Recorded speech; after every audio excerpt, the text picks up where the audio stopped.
Welcome to the Copeland Coaching Podcast, where it's all about turning your job search into a slam dunk. Your host is Angela Copeland.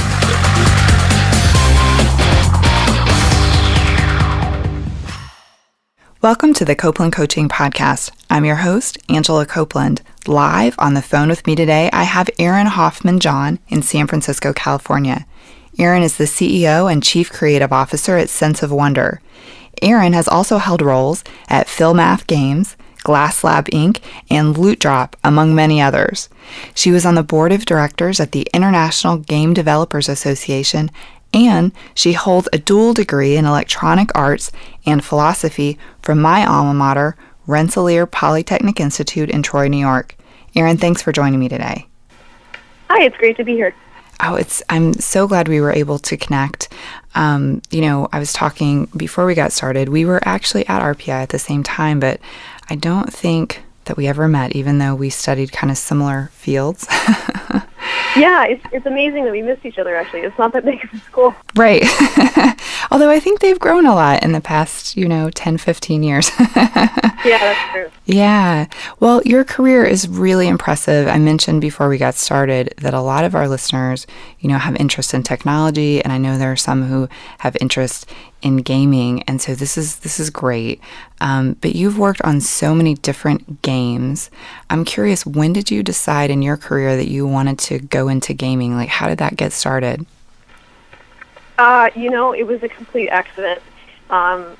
I was actually working on a game before I came to RPI, very shortly before. Mm-hmm. I had been playing a lot of this online game called Dragon Realm, and back in those days, in online games, they used to hire developers from among the players, and so they kind of had put out this call for a developer, and I signed up for it and got that job.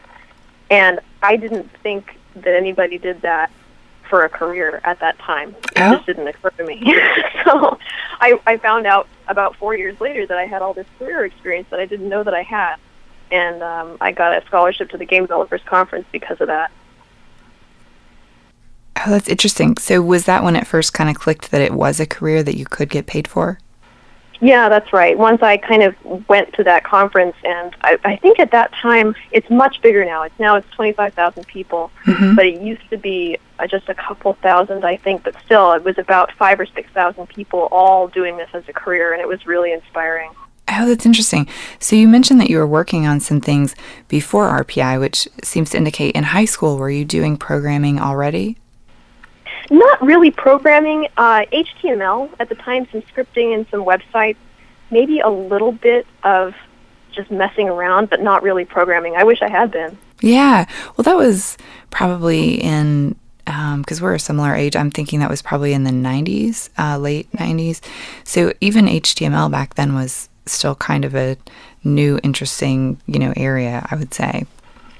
Yeah, people thought of it as being sort of programming-like, even though it was just write-up. But I had friends that were, doing BASIC and things like that. I did a little bit of JavaScript, but yeah, I guess it was considered different at that time still. Yeah. It was, at least for me, I think I was still on dial-up back then, and it was... Yep. Yeah. It was very exciting. It was a very exciting time. Well, as I mentioned before, as in the introduction, your degree, you have a dual degree from RPI in electronic arts and philosophy. And I'm curious if you could talk a little bit about electronic arts. Like, how new was electronic arts, as a career when you were studying it at RPI? It was quite new, I want to say. The EMAT program at RPI, I think, was in its 5th or 6th year, but I'm not completely sure. RPI was actually, though, fairly well known for electronic art. I didn't even know that at the time. I had found out about the college from someone else who was going to go there, and I actually was just speaking to somebody at California College of the Arts who knew about RPI's electronic art program. It was the first person I talked to out here who knew about it, but they've been doing really cutting-edge work, I think especially in sound and installation and electronic art design for really quite a long time. Yeah, absolutely. I remember, I think the year that I started, they seemed to indicate at the time that maybe that was the first official year that electronic arts or EMAC was an official major that you could be. I really remember it being a big, big thing back then. And kind of as a tangent, I remember taking a class called Cyberculture, which talked a lot about how, technology is sort of transforming the way that we live day to day. I don't know if you ever took that class. I took a class called Computer-Mediated Communication, which may have been a predecessor to that, which was very much about that, and it was one of the classes that I enjoyed the most at RPI for sure. Yeah, absolutely. Well, how has your degree sort of on the electronic arts side anyway, how has it helped you in your career within gaming? I think that the structure of that EMAC degree and the way that RPI really encouraged people to chart their own path, just because there really wasn't a well-paved way to do electronic art at that time, and they really embraced freedom and independence in creating the degree itself. I think that happened to align really well with what you need to do to be successful in video games, because it's very similar. It tends to always hang at the cutting edge of technologies, and it's trying to incorporate new technologies when they don't even quite work yet. And that's turned out to be what I've done with most of my career. Oh, that's great. Well, so it's a dual degree that also includes philosophy. Was that a standard thing that came along with the electronic arts, or was that something that you kind of created? Yeah, that was very weird, I think. I wound up just taking so many philosophy classes that I had enough credit for a major, and I started to get really interested in philosophy. Mm-hmm. So I actually was going to go to a PhD program at UC Irvine to study existentialism after I graduated, and I dropped out of that program after going to the Game Developers Conference. So, oh my gosh! Yeah. So that conference really did change things for you. It was completely pivotal, yeah, for sure. Wow. How old were you when that happened? I would have been just about to graduate. It would have been 2003. Okay, so, yeah. Wow, that is so interesting. So do you feel like philosophy, the study of philosophy, has also helped you in gaming? I do. I think that it helps you as a human, but in gaming, and anything that is artistic or where ultimately you're trying to reflect back to people their own nature and how they are and give them insights about themselves, which I think most art tries to do, some philosophy will help with that. It's interesting because I was both in the EMAC program and in the philosophy program. RPI also has, I don't know if you had much exposure to the Minds and Machines program. Mm-hmm. And there was kind of a community of people around the Minds and Machines program that became very interested in video games because of the way that cognitive science intersected with technology in video games. Mm-hmm. And so most of the philosophy that I studied was more continental, was in more of existentialism and some Buddhism and things like that. But there was definitely a philosophical edge to the way that artificial intelligence was approached, that had a big sort of video game overlap. Yeah. And that definitely feeds the game industry. Oh, that's so interesting. Yeah. I didn't really get too involved with the Minds and Machines to kind of answer your question. I mentioned to you, and a lot of our listeners probably don't know, but I studied computer and systems engineering at RPI. I ended up doing something similar to what you did in terms of philosophy, but instead I took a lot of art classes. Oh, that's cool. And so I took like painting and sculpture and drawing, and I ended up with an art minor, which, that's cool. Yeah, it kind of helped me to survive all the programming classes, I think. Yeah. At RPI. And I think I eventually transitioned my own career into marketing.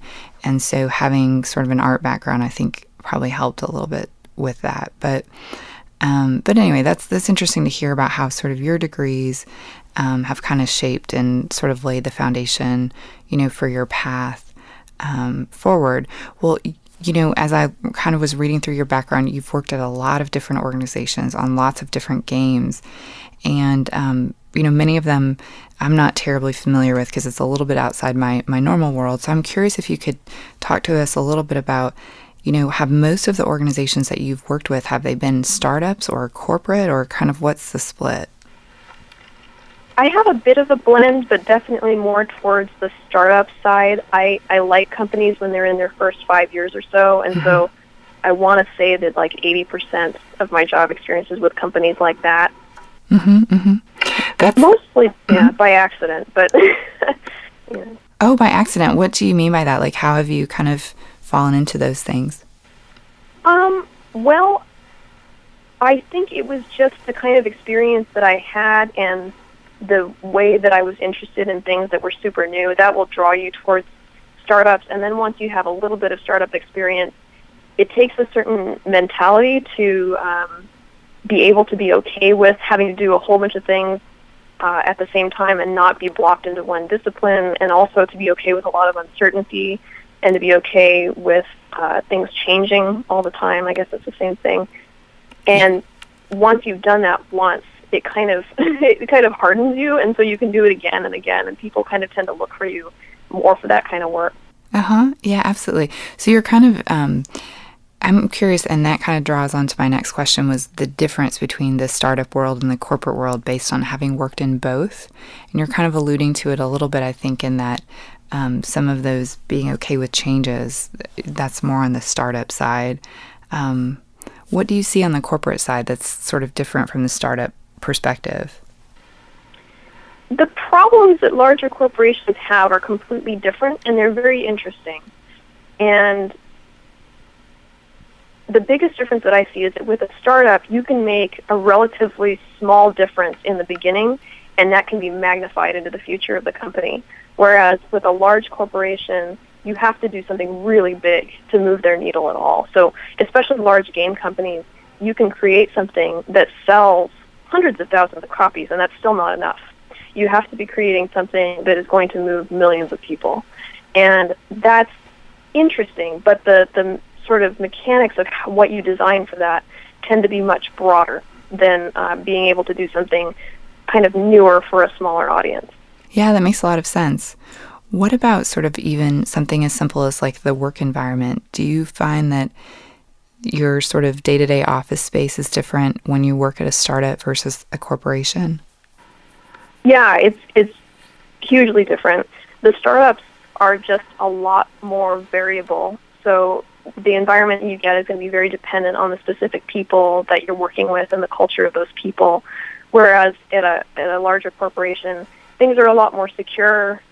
They have a lot more attention to things like human resources, and even the sort of appropriateness of behavior and the professionalism of people is much, much higher at a larger corporation.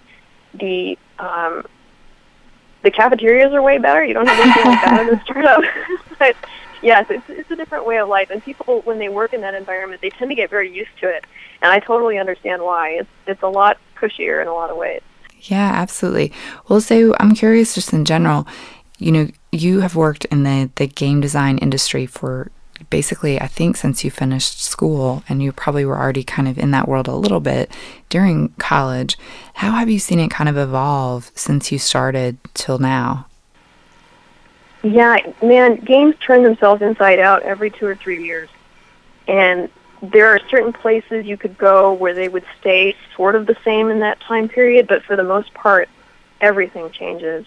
And if you can't change yourself along with the new media that are coming out and the new ways that people are playing, you tend to wash out. And that's probably the biggest thing about the game industry.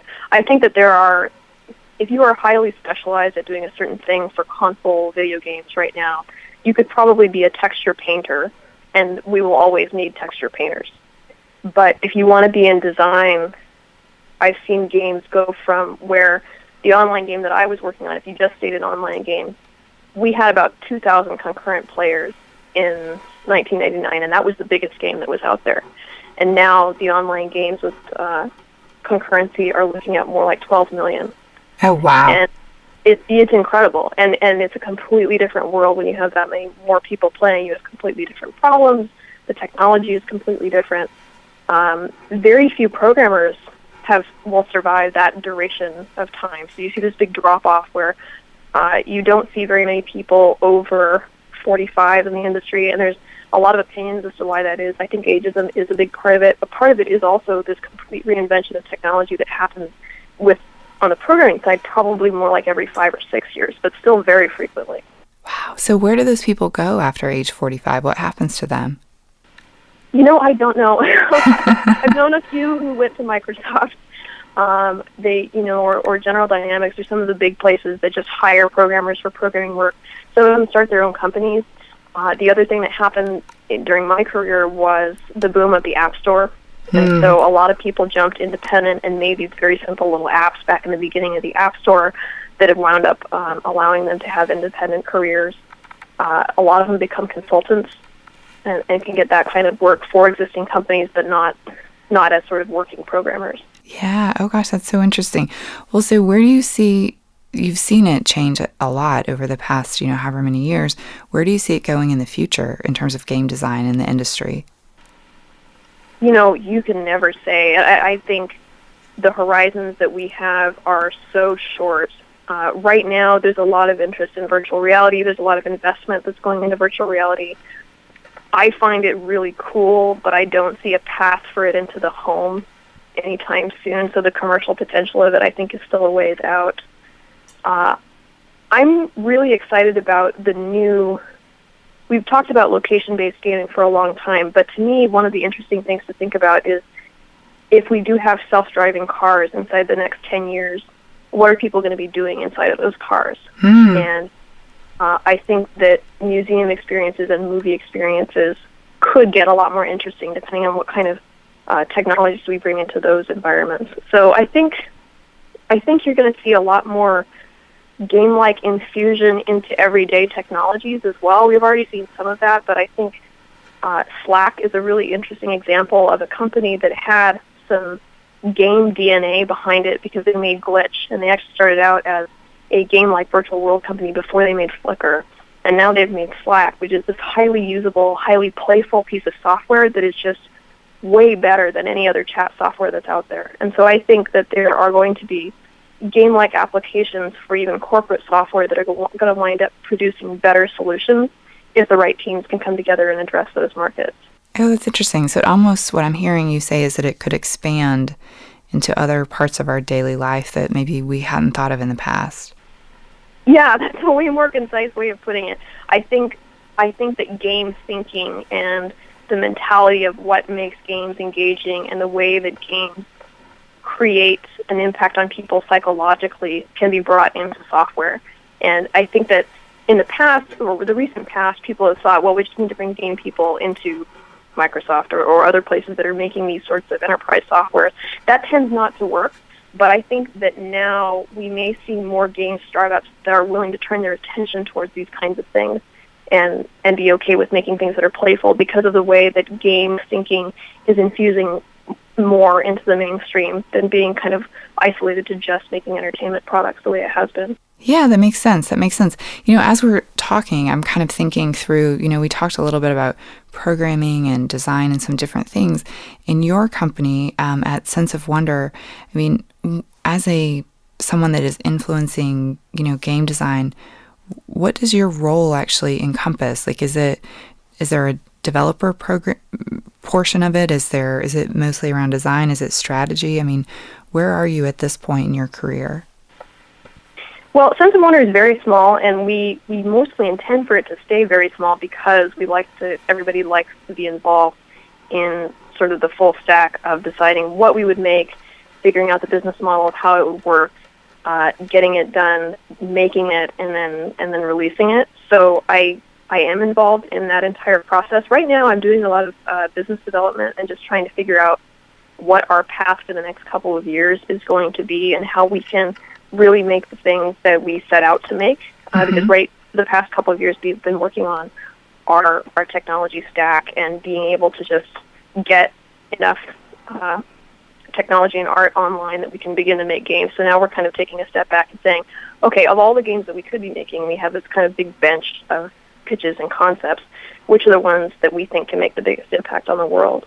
Yeah, no, that's really interesting. And it's interesting that you've probably had to grow and expand your skills, beyond, because when you say business development, that indicates to me much more things that involve people or sales or, working with others more than just sort of being in the creative place. Yeah, it's way outside what I've done before. But I'm finding that I enjoy it, at least the way that I'm approaching it so far is to work through the connections that I've built in the industry for quite a long time, and it's leading to some really interesting conversations with people, and there's stuff out there that I had no idea about, and so I started asking around about who might be doing interesting work and what might align with what we're doing. Yeah, that's interesting. Well, so in the past, my understanding is that someone got into gaming, like we would get into gaming mostly through either programming or art. But, in today's world, are there other fields of study that people, can study and then go into gaming with? Oh, yeah, definitely. I mean, you could go straight in from marketing, you could go in from human resources, you could, any major function that a large company has, game companies now have those functions. And so it's even more multidisciplinary than it used to be before, although people do still primarily associate programming and artists with it. Although I wish they understood the value of game producers more, because a game producer, which is the person who's kind of coordinating all of the work, planning the schedules, prioritizing things, and communicating with the team, often has more power over the quality of the ultimate product than any of the people who are doing individual work on it. If you're talking about a team of more than 5 people, which is most game teams. Oh, that's interesting. It almost reminds me of when you say game producer and you describe it, it reminds me a little bit of what a project manager would do in another kind of... Okay, so it's similar? Huh. Okay, that's interesting. Well, so one thing I noticed on your background, and I have a friend who is very involved in gaming who has the same thing on their background, is I think you studied Japanese. Is that right? A little bit. I'm a quarter Japanese, so it was mostly out of sort of cultural interest. Oh, okay. The friend who I spoke with, he mentioned to me that years ago it seemed like it was a very common thing that if you were interested in gaming that you ought to take Japanese because many games were, I don't know if they were written and developed in Japan or there was some kind of a component there. Is that something that is still important today, or is it changing? It helps for sure. I would say it depends on what you want to do, but that's the other thing that has changed about video games is that the industry has become incredibly international. And so having some kind of secondary language skill opens doors to you, because I believe that the United States still has one of the biggest markets in terms of innovating new games. There's a lot more money for games in China, but it's a complicated market. So most people, I think they have the kind of sentiment now that probably learning Chinese might be more useful. But Japanese is very interesting because this was more true, I think, 10 years ago or more, but some of the most interesting innovations historically in games have come out of Japan, and a lot of the big companies that do some of the most interesting work, Nintendo is still based in Japan. They've been a bit in decline, but there's definitely a connection between Japan and Japanese and video game history that makes it really valid. The Tokyo Game Show is still one of the biggest international video game shows in the world, and so there's still a big part of the culture for sure. Oh, that's interesting. So are there still certain cities or certain countries where, you mentioned Japan and the US and China, are there certain cities that most of the video game development is happening in? Gosh, I'm sure that's true. In the United States, San Francisco is still really big. There's a bit of industry that kind of pops in and out in New York. There's actually some interesting stuff happening in Atlanta. It's a very different kind of industry. And then there are pockets still. Yeah, in some places you wouldn't expect. And Chicago has got a bit of development still. And then, so there are sort of spot cities in the United States, in Canada. I find Copenhagen really, really interesting in terms of what they're doing with independent games and game innovation. And then there are, the UK has quite a bit of history with video games. Huh, that's really interesting. I've noticed a lot of tech companies that are, and everyone I think knows at this point, but a lot of tech companies that have opened in Dublin. Yeah. But those haven't necessarily been video game related or, gaming related. A lot of them have been like LinkedIn, Twitter, Facebook, like big corporate tech companies. Yeah, the Irish government has been trying very hard to pull tech into the country and giving them big tax breaks, and that started several years ago. So I believe I literally spoke with someone from the Irish embassy who was recruiting at the Game Developers Conference 3 or 4 years ago. Oh my gosh, I can imagine that. Yeah, I can imagine that. I was there a little over a year ago, and I met with a man who that is his whole job, is to bring new companies or existing companies to bring them to Dublin. And he, even though it's just been happening, say in the last 5 years or so, as you mentioned, he has been working at the same job, working to make this happen for like 25 years. I wonder if, yeah. It's super creative on their part, like everything they're doing. I'm really impressed, and their entrepreneurial community is definitely blossoming over there. Yeah, I mean, we wish we could get the time of the day from the U.S. government. Right? But Ireland and Canada have been pushing really hard, and honestly, I think Malta has been trying pretty hard also, which is interesting. Oh, that's interesting. I didn't realize that. I definitely will have to look that up. Well, so, I sometimes speak with people who, are later in their career. I actually have a friend that's in this situation who, has always had an interest in gaming but never pursued it, and, has been either a programmer or has worked in some other area, but maybe they're in their 30s now or they're approaching their 40s. Do you have any suggestions for them on how they might transition into gaming later in their career? What I have been telling everybody, no matter their age, who wants to get into games now, is just make games. Don't try to get into the game industry, because right now we have so many tools that allow you to just make a game on your own, and you can sort of climb that mountain. There are lots of independent game developer organizations that have a lot of information on how you can build your own indie games. I would play a lot of indie games.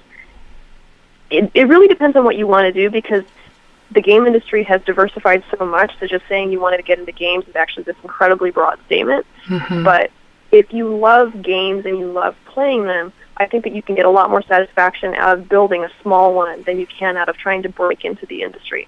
But it depends. So some people want to work on Call of Duty, they want to work on Super Mario. And if what you're attracted to is a particular franchise, then yeah, you should try to break it, and there are ways to do that. It mainly involves going to places like the Game Developers Conference, making connections. And honestly, the video game industry has this very long history of, if you are a super fan, you will get attention from developers. And so if you can prove that Blizzard is one of these companies, that if you are just incredibly dedicated to their products, you can probably eventually break into that company. So the passion does count. But if you're interested in video games as an art, especially if you're interested in their design, you can get a lot more done, you can learn a lot more, you can make much more interesting things just by trying to build things on your own than you can working for a larger company. Yeah, that's a great suggestion. You can kind of do that from anywhere, I would assume. Yeah, absolutely. Well, so you mentioned the Game Developers Conference like a number of times.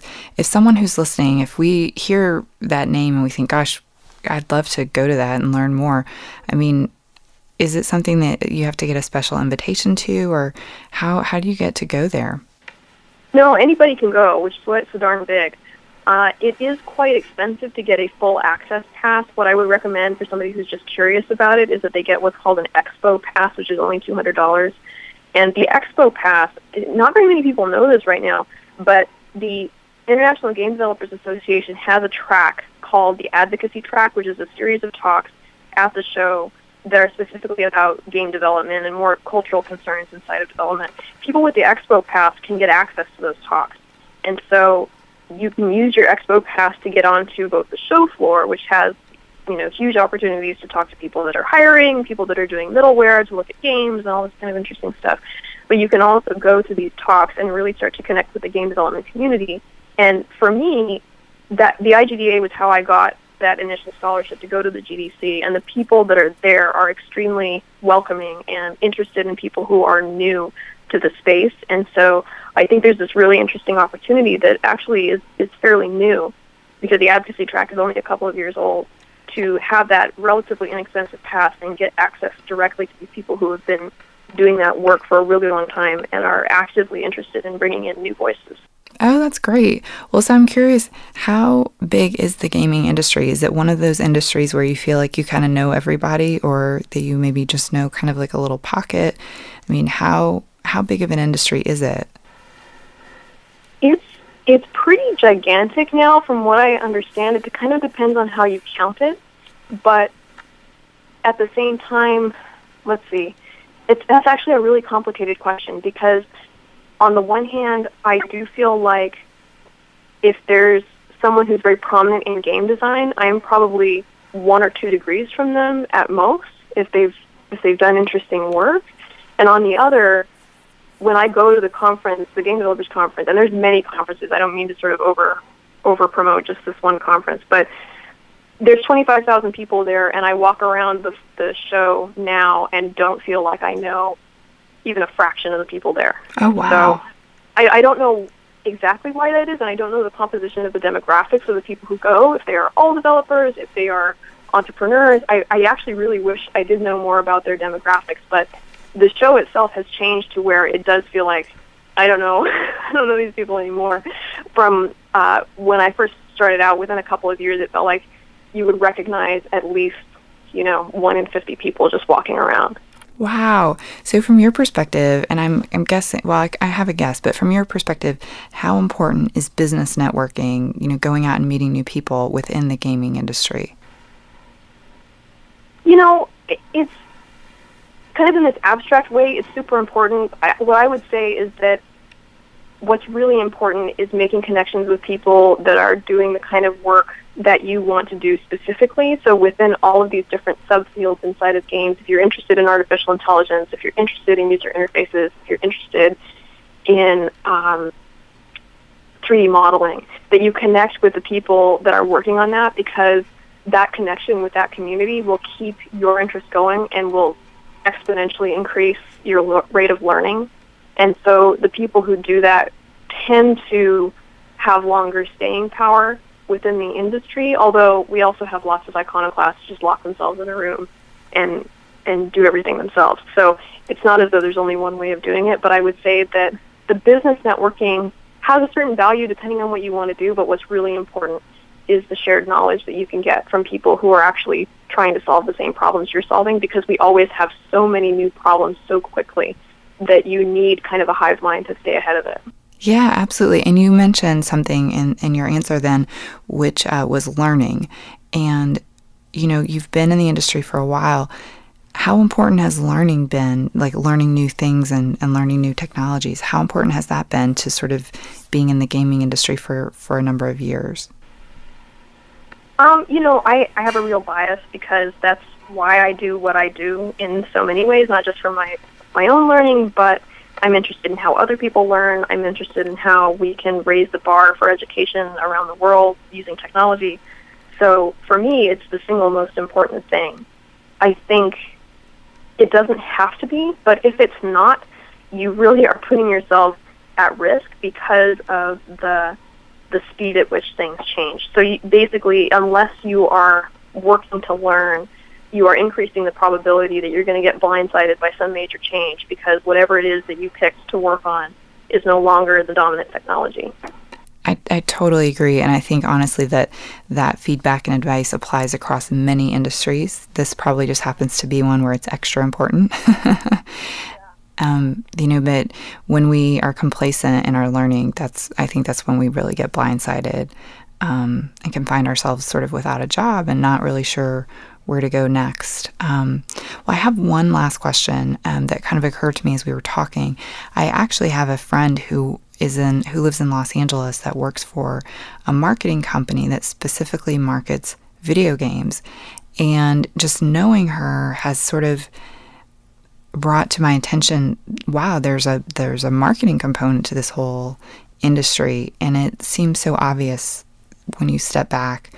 But from your perspective, what role does marketing play in the gaming industry, and how important is it to your business or the businesses that you've worked for?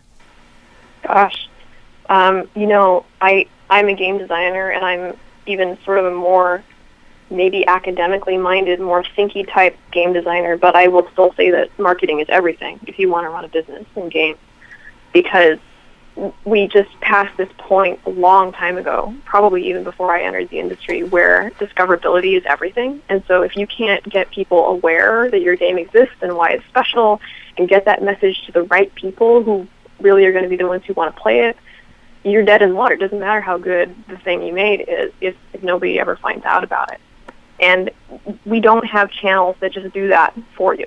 You have to do it yourself, and especially now in the age of the App Store, where I believe the statistics are something like 1,000 apps uploaded every day, maybe even 1,000 games. You have to be able to rise above all of that, and that's becoming true on Steam as well, which used to be this sort of smaller, more independent game community. So this is something that indie developers actually talk about quite a lot, is how to get people aware of their games, how do you market. There's a whole new thing now which is called Twitch dev streaming. So on Twitch TV, you have to be streaming your game development process in order to gradually reach this audience so that people are aware when your game comes out. And that's, it's this whole side that's devoted to marketing. People say that the big companies like Electronic Arts and Activision are not actually game companies, they're marketing companies, and that you can look at them and what they do and how they do it and really see that that's more true than untrue. Oh gosh, in a way that's kind of disappointing.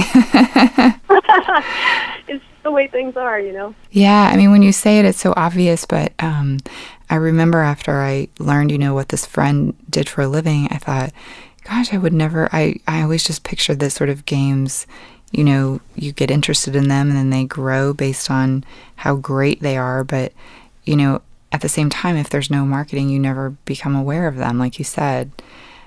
That's so interesting. Well, I'm curious too, there are many different types of games. Is there one certain kind of game that you're the most passionate about or that you try to work on the most? Yeah, it's funny you asked that. I've just been sort of looking back across my career and trying to find patterns as we try to make these decisions about what we should make next. And there's a category of game called life sims that I think I have in my background. I think I definitely have always been interested in massive online social systems, but particularly once massive started to mean tens of millions, the social interactions radically changed in ways that are less human and I don't like quite as much. So I've been turning my attention more towards these life sim games. So Go Pets was a virtual pet simulation that I worked on quite a bit, and that's the kind of thing that we want to move into in the future, I think, with Sense of Wonder, in particular using things like biological simulation. So the big life sims are even Sim Life from Maxis a long time ago that simulated biology and animals and life itself. I find that really interesting. Yeah. Oh, that's cool. Well, if we're listening and we'd like to learn more about you and more about your company, where should we go? Sure. So it's easiest to reach me on Twitter. My handle is Gryphoness, GRYPHONESS. Our website for Sense of Wonder is makingwonder.com, and my personal website is erinhoffman.com. It's quite out of date, but at least it has contact information and some old blog posts on it. Yeah. Well, Erin, thank you so much for joining me. This has been great. Yeah, it's been fun to catch up. Thanks, everyone, for listening. Tune in next week for another edition of the Copeland Coaching Podcast. And if you haven't already, please be sure to subscribe on iTunes or Stitcher to make sure you never miss an episode. Thank you for listening to the Copeland Coaching Podcast today with your host, Angela Copeland. Tune in next time to get more great tips on turning your job search into a slam dunk.